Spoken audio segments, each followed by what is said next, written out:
Hi, this is Matt with AppliancePartsPros.com. Today we'll be showing you how to repair your appliance. Remember, anytime you work on an appliance, make sure it's unplugged or the circuit breakers are off so there's no chance of electrocution. In this video, we're going to show you how to change out the Whirlpool washer capacitor. It's going to be a very easy repair and should only take a few minutes to show you how to do it. If you already have one of these, great. If not, you can click on the link below or get it at AppliancePartsPros.com. When you open up the package, you're going to get the new capacitor. The capacitor is mounted at the bottom of the washing machine. The main reason you'll be changing it out is if it's failed and the washer won't run. In order to get to the part, we have to tilt the machine back. We're just going to tilt it far enough back so we can get underneath. Once you have it where you need it, you want to make sure it's supported. Now that we have the washing machine tilted up, we can reach up and take off the sound shield. You just have to carefully flex it and get it out. Once you have it out, you can pull it out and set it aside. Now that we have the sound shield off, we have access to the capacitor. It's located right next to the belt shield. Now we can reach in and disconnect the wiring harness from the capacitor. There's a locking tab on top that you have to press, and then you can pull it off the capacitor. Once you have it free, you can just set it aside. Then we can take our 5/16 nut driver and remove the screw that holds it in.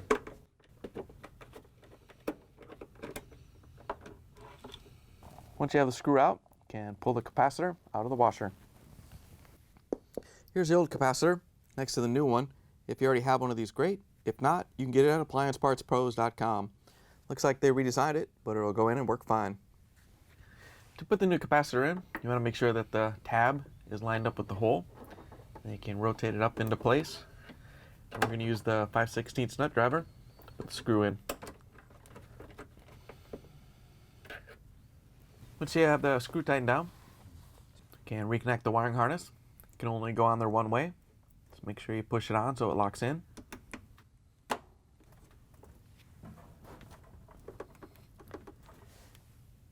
Now that we have the part installed, we can put the sound shield back on. We're just going to line it up and flex it and get it up on all four sides.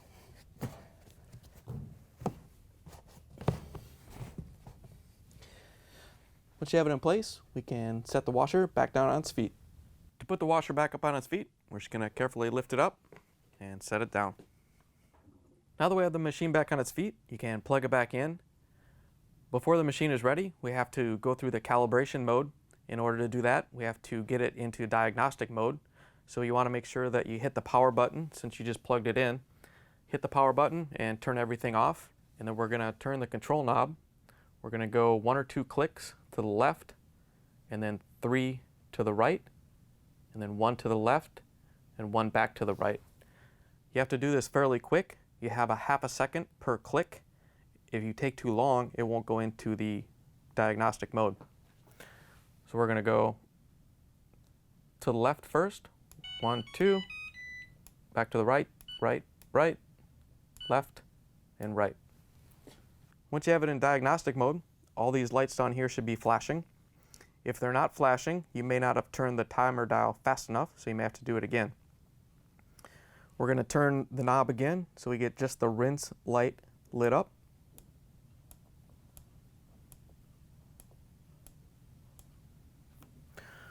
Once you have that lit up, we can hit the start button and run the calibration mode.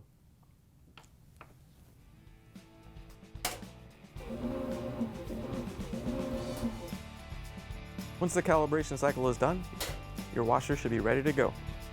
Thanks for joining us for another successful repair brought to you by AppliancePartsPros.com. Check out our other repair videos on our site, Facebook, and YouTube.